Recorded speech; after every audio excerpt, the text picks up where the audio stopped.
was coughing and wheezing and everything in between. You could kind of still hear in my voice, but the show must go on, folks, because we have a lot that happened over the past couple of days, including the preemptive Super Bowl interview with President Donald Trump, who was arriving at the big game, ladies and gentlemen. The first time ever a sitting president attends the big giant football game, and I still didn't watch the Super Bowl.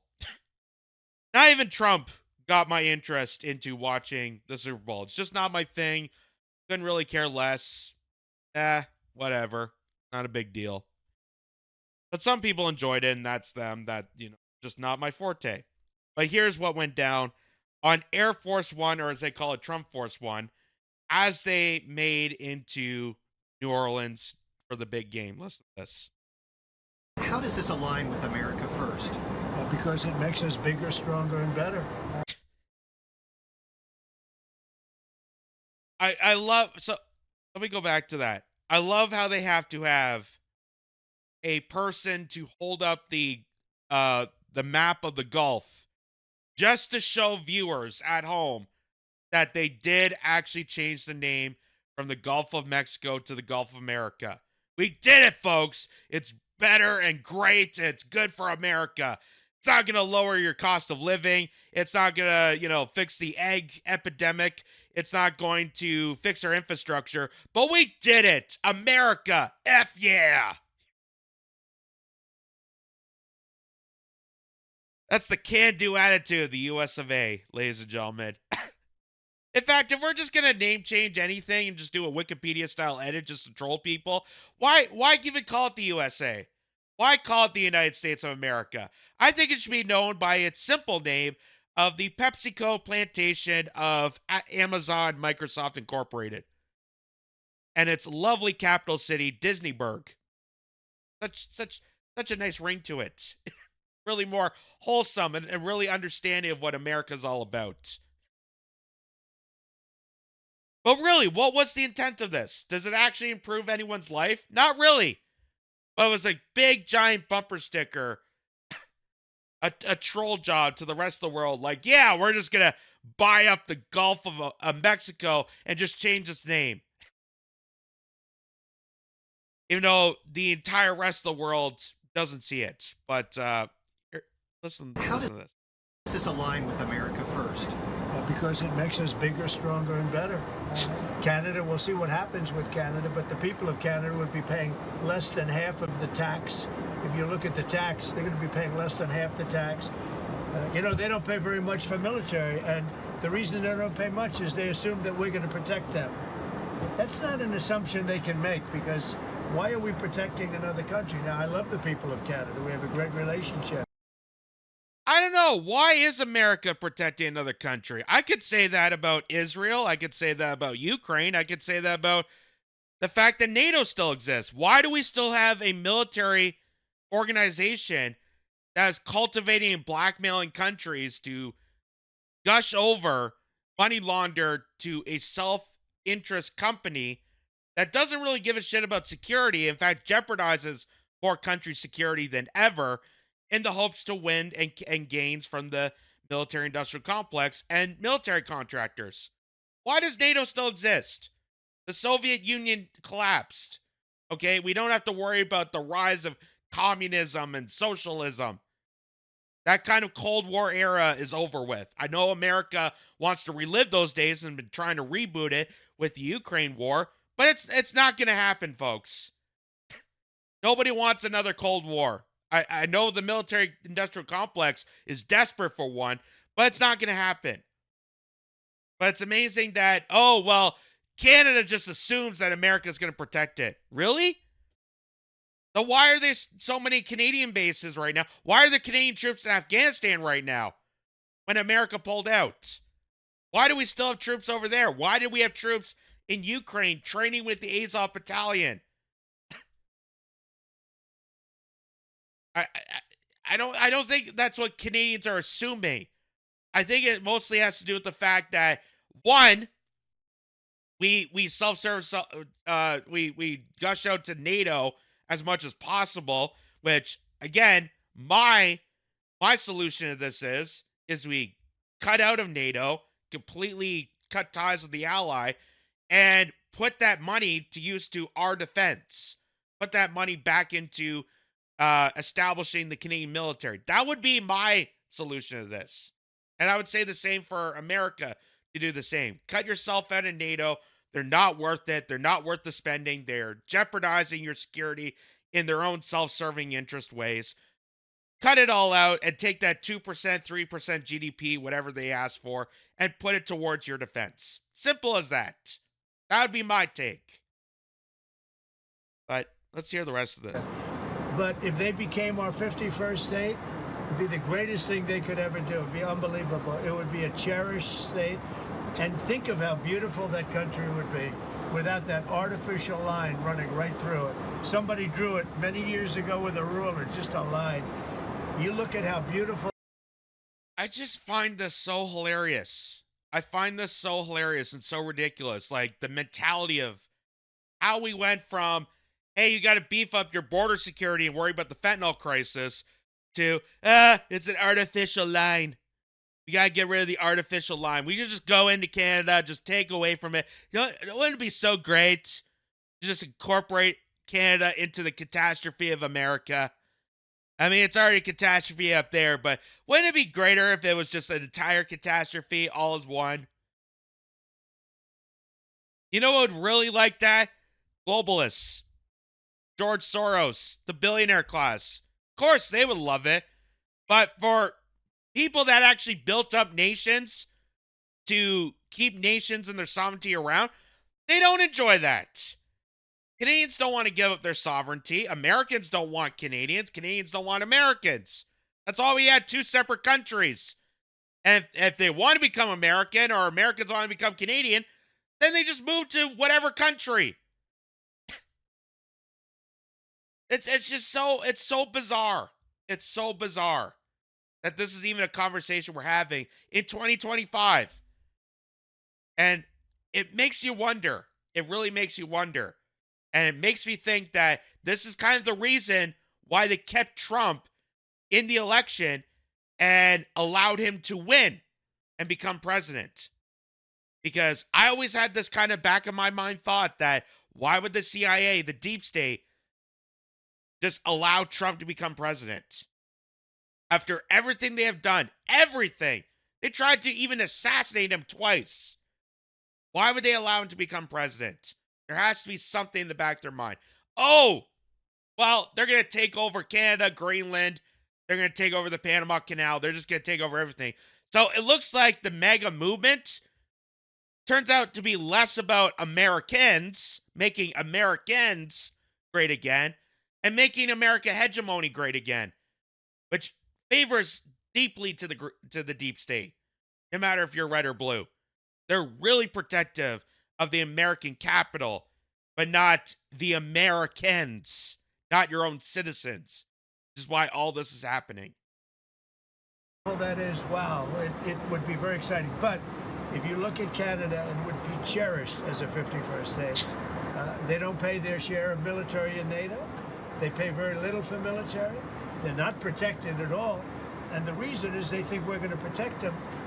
The other thing is we subsidize them to the tune of about $200 billion a year. If we stop doing that, if we stop allowing them to make cars through tariffs and other things, cars, trucks, etc., what they make, they're not viable as a country. So we're making our country larger. We're making our country stronger. And in the case of Canada, if this should happen, I don't know how they can do it without us, because without the U.S., Canada really doesn't have a country. They do almost all of their business with us. And if we say we want our cars to be made in Detroit, with a stroke of a pen, I can do that. And other things in addition to that would not allow Canada to be a viable country. So this is obviously the rhetoric that is fueling this fire. Not only the fentanyl and the border crisis, which I agree with. I strongly agree with. Majority of Canadians agreed that our border security is laxing as part of this problem, and we've called it out numerous times to the point that it had to take a president to finally put pressure onto our leaders to actually listen to us. But now going into the fact that we're apparently getting, the U.S. is subsidizing us to the tune of $200 billion. Okay, I don't know exactly where those figures come from. We know that Donald Trump tends to exaggerate on numbers. I don't know if that's the exact calculation on the subsidy factor. It seems a little too far out of the park for this kind of rhetoric. I think this is kind of over exaggerated, overhyped to the factor of trying to sell the idea of, yeah, Canada's taking advantage of us. If that's the case, why are they saying this now? Again, this it just seems so chaotic to be saying this in 2025 when you never heard that really much of this during the first Trump presidency. We saw a bit with the tariffs. We saw that, oh, well, Canada's taking advantage of the trade negotiation. So what do? They renegotiate the trade deal, which is what they should be doing. What we should be doing. Just go back to the table, redraw up the USMCA, boom, done, over with. But now we have to play this WWE style charade of, oh, we're going to take down that artificial line. We're going to take over their territory and tariff on this and tariff on that. And we're going to retaliate. Blah! It's so crazy. So here's the article from the AP. It says, President Donald Trump said he is serious about wanting Canada to become the 51st state in an interview that aired Sunday during the Super Bowl pre-show. Yeah, it is, Trump told Fox News channel Brett Baier when asked whether his talk of annexing Canada is a real thing, as Canadian Prime Minister Justin Trudeau recently suggested. I think Canada will be much better off being the 51st state because we lose $200 billion a year with Canada, and I'm not going to let that happen, he said. Why are we paying $200 billion a year, essentially a subsidy to Canada? Again, where exactly is that calculation coming from? Where exactly is that calculation coming from? There's no real argument to back that case, to back that argument that Trump is making. Oh, we're subsidizing Canada $200 billion a year. Is that because we have a naturally resourced area and America is buying those resources? Is that where they're saying they're subsidizing? I don't understand. I don't understand where that's coming from. So they're saying the U.S. is not subsidizing Canada. The U.S. buys products from the natural resource-rich nation, including commodities like oil. While the trade gap in goods has ballooned in recent years to $72 billion in 2023, the deficit largely reflects America's imports of Canadian energy. So they're saying it's $72 billion in 2023. Trump is saying that's $200 billion. So, again, where exactly these calculations are coming from, no one really knows. But I'm sure that Trump is just repeating something that one of his advisors is telling him that, oh, Canada's taking advantage of us. Here's a number that they're taking advantage of, and Trump is reacting to it. Because if Trump actually had this argument, he would back it up with a case of saying, well, they're taking advantage of us in, say, oil or forestry or lumber or aluminum and steel, whatever the case may be, instead of just an over-generalized exaggeration. Trump has repeatedly suggested that Canada will be better off if it agreed to become the 51st U.S. state, a prospect that is deeply unpopular among Canadians. Trudeau said Friday during a closed-door session with business and labor leaders that Trump's talk of making Canada the 51st state is a real thing and is linked to his desire for access to the country's natural resources. And what have I been saying, folks? That this idea that the United States cares about us so deeply that they're going to open their arms and let us in. Do you really think Canadians are that gullible? Do you really think Canadians are that gullible? Look at every other country the United States has intervened in the hopes and prospects of helping the people. Look at Latin America. Look at the Middle East. Look at the disaster that America has put around the world. And then tell me that, oh, they really care about Canadians. That's why we got allow Canada to become the 51st state. Because they care about the people. It's not just hijacking resources and giving everyone the finger. Like it usually does. For the past how many years? America doesn't even care about its own people. Why would all of a sudden they care about Canadians? Oh, they're paying too much in taxes. Oh my God, they're so heartbroken. We need to go in and fix the country. How about fixing their own country and making themselves strong again? And we'll do the same. We'll do the same. We'll demand our leaders to do the exact same. The charade. It's just ridiculous. Mr. Trump has it in mind that the easiest way to do this is absorbing our country, and it is a real thing. In my conversations with him, Trudeau said, according to CBC's Canada's public broadcaster, in name only, actually. They're very aware of our resources, of what we have, and what they much want to be able to benefit from those.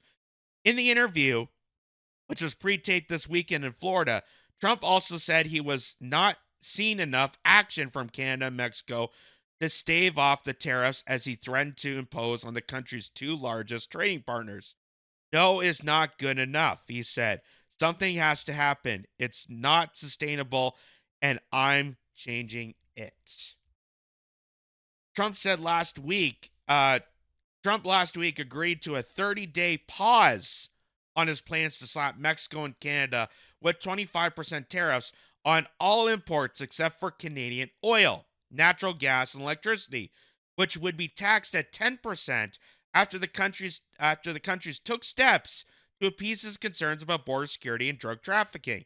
Whilst traveling Sunday on Air Force One to the championship game in New Orleans, Trump said that he would, on Monday, announce a 25% tariff on all steel and aluminum imports into the United States, including from Canada and Mexico, and a plan for reciprocal tariffs later in the week. Very simply, it's if they charge us, we charge them, he said. Trump's participation in the interview marked a return to tradition. Presidents have typically granted a sit-down to the network's broadcaster in the Super Bowl game, the most-watched television event of the year. But both Trump and his predecessor, Joe Biden, were inconsistent in their participation. So I just wanted to show people why we got this 30-day pause. So, literally, moments after Trump's first initial tariff threat on February 1st, that we got a little bit of extension thanks to Danielle Smith for negotiating with him. Literally moments after, Justin Trudeau announced this on X here. I just had a good call with President Trump. Canada is implementing our $1.3 billion border plan, reinforcing the border with new choppers, technology, and personnel, enhanced coordination with our American partners, and increased resources to stop the flow of fentanyl. Nearly 10,000 frontline personnel are and will be working on the protecting the border. In addition, Canada is making new commitments to appoint a fentanyl czar. We will list cartels as terrorists, ensure 24/7 eyes on the border, launch a Canada-U.S. joint strike force to combat organized crime, fentanyl, and money laundering.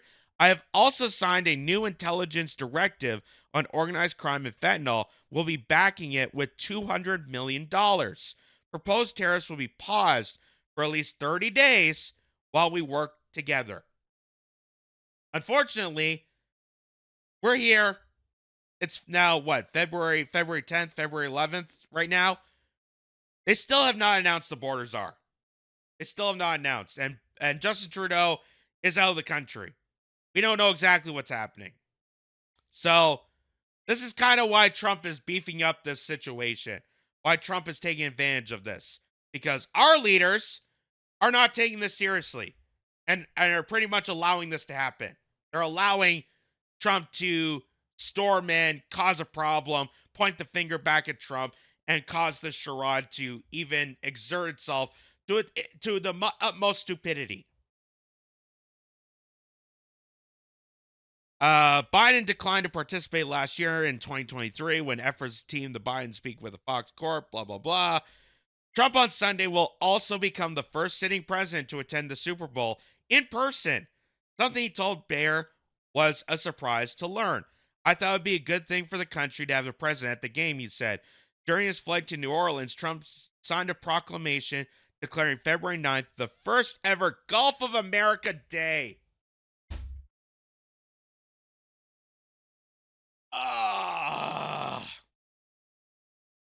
Again, the can-do attitude of the US of A. We're not axing tax on tips yet, but we created a day to honor our trolling name change of a body of water. Good for us.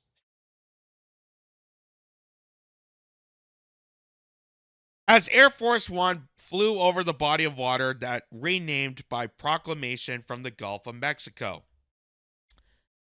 Trump in the interview also defended the work of billionaire Elon Musk, whose so-called Department of Government Efficiency, or DOGE, has also been drawing deep concern from Democrats as he moves to shut down whole government agencies and fire large swaths of federal workforce in the name of rooting out waste and inefficiency.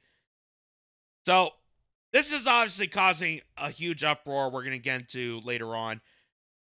That this it's the kind of riled up insanity of watching the Democratic Party, the supposed working class party, getting so angered at the fact that a guy like Elon Musk, because apparently no one else is capable of, is willing to look into the wasteful spending of the government, and is willing to audit certain agencies. Something that I agree with.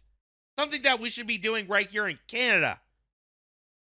And regardless of what people feel about Elon Musk, I'm no fan of the guy whatsoever. I'm no fan of Trump. But if someone like him is willing to at least audit the federal government and the wasteful spending and look into and bring transparency to the people of the insidious agendas that they're putting against people, then all for it. All for it.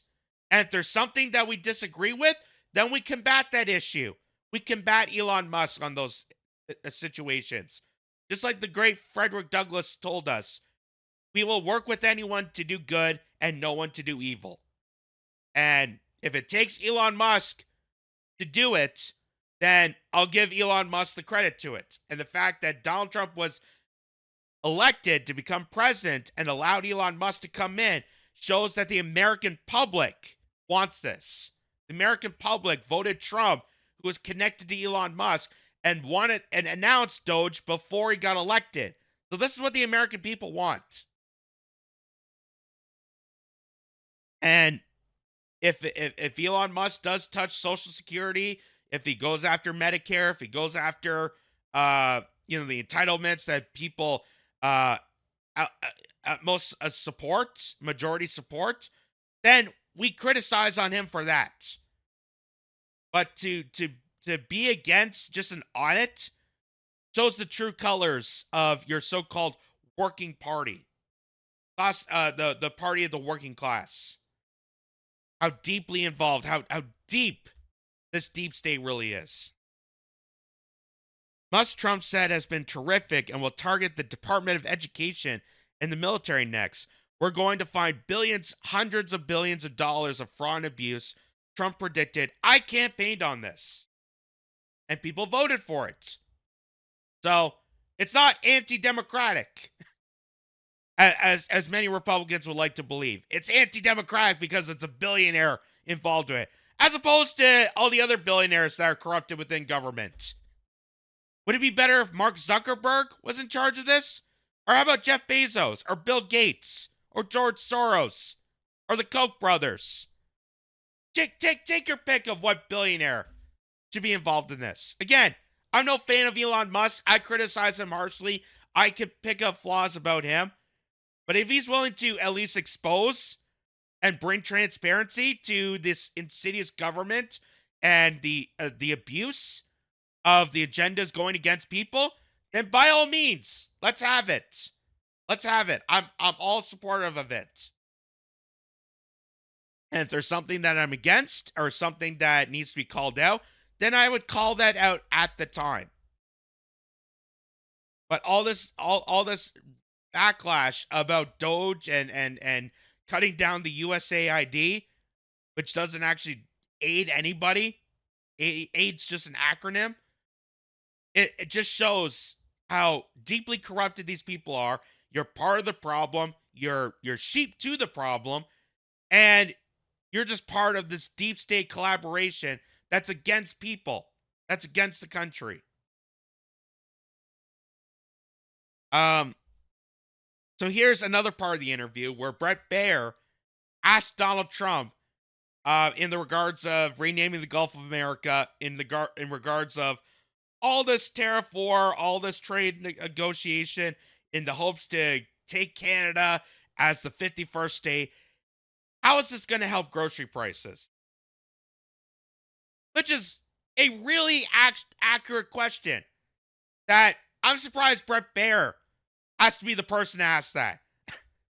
Like, that should be the basis of every single journalist at this point. How is renaming the Gulf of America going to fix, cost of living? How's that going to fix the homeless crisis? How's that going to fix the opioid epidemic? How is that going to fix the infrastructure that's collapsing within the country? Is renaming the Gulf of America to the Gulf of Mexico going to rebuild Altadena? But here's what he had to say. All goes to plan. When do you think families will be able to feel prices going down, groceries, energy, or are you kind of saying to them, hang on, inflation may get worse until it gets better? No, I think we're going to become a rich. Look, we're not that rich right now. We owe $36 trillion. That's because we let all these nations take advantage of us. Same thing, like 200. So, again, Trump likes to make these assertions that we're $36 trillion in debt. It's because other countries are taking advantage of us. Really? So, not holding to the account of how many $trillion wasted on the Afghanistan war, how many trillions of dollars wasted on the United States implementing regime change to all these different nations that we exposed through USAID, how we money laundered all into Ukraine, how we're spending a fortune in Israel, how we are we're subsidizing Israel. Actually, we're subsidizing this country.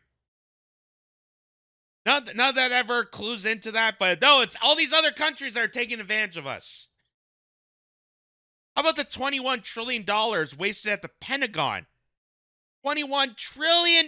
Still not held accountable at the Pentagon. That Doge doesn't, it has the intent of looking in. They keep telling us, oh, we're going to look into the Pentagon, we're going to look into the military, but yet nothing's been revealed about it. Nothing. Not a damn thing. And that's because Elon Musk is not going to bite the hand that feeds him. And the hand that feeds him is these military contractors. It's government officials. How do you think he became the billionaire? Because of how much of a genius he is? Or because he's willing to sell out to the right people? And that's how he's able to climb the career ladder. So, I don't think the $36 trillion deficit of America is not all at fault of other countries abusing us. I think it has more on the fact that the United States screwed itself and its people so deviously that they are looking to every means, everything with a kitchen sink to find the last dollar. And considering the fact that Donald Trump isn't really protecting the initial intent of MAGA, which is supposed to represent the Americans, the citizens of the country, and more focused on American hegemony, which this is what it is. This is exactly what this interview is. Because how is this affecting grocery prices? How is this going to help inflation? You know, they like to believe that tariffs are going to solve taxes, that there won't be income taxes. There's not going to be payroll taxes. There's not going to be property taxes. Everything's going to be paid off by tariffs. That's going to be a lovely experiment. Let's just say that. That's going to be a lovely experiment. And if it fails horribly, well, Donald Trump's not going to be president again. He's not running for another term, so he's going on this wild roller coaster and just playing around because at this point, why not? America, F yeah. Meanwhile, what? It was, I saw something about eggs being $20 a carton in some places. $20 a carton for eggs. The cheapest source of protein and omega-3s you can get. But they renamed the Gulf of America, or the Gulf of Mexico, to the Gulf of America, made an official day, stopped at the Super Bowl, and threatens more of Canada. What exactly have you proven through this presidency, really? And yet I've not seen anything about axing the tax on tips. I have not seen anything on jobs. I've not seen anything on infrastructure. Like, how hard would it be to make an executive order that now all the fired people in the bureaucratic base can now get a job rebuilding Altadena, rebuilding Maui, rebuilding East Palestine, Ohio, rebuilding Flint, Michigan, so they have clean water. Remember that? Remember Trump said he wanted clean water and clean air for my people. Where's that? Where's that? So, congratulations, MAGA. Your savior has jumped ship and left the Titanic continue to sink while trying to grab his gooey little hands onto other properties like it's a monopoly board. I'm just going to build hotels there. I'm going to build hotels there. My people, they just got to deal with it. Suffer. How really is that making America great again? I ask you. How is that making America prosperous at all in the direction of this?